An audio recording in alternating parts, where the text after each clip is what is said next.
Hello friends, welcome to the Tech Listen channel. So friends, today I will talk about ASUS ROG Mjolnir portable power station. So friend, ASUS is preparing to introduce the ROG Mjolnir power station at Computex 2024, which is begin on 4th June in Taiwan. And this portable power solution is designed to cater to the needs of gamers, especially those who prefer gaming in outdoor environments. And friend, it is equipped with 4 power outlets and 4 USB ports, including 2 USB Type-A and 2 USB Type-C, enabling users to connect and power multiple devices such as gaming laptops, monitors, and accessories.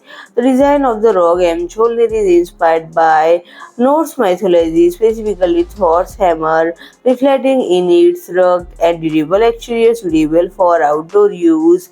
An additional feature of the power station is in its handle, which can also serve as the light source in low light condition, enhancing its utility for gamers on the move.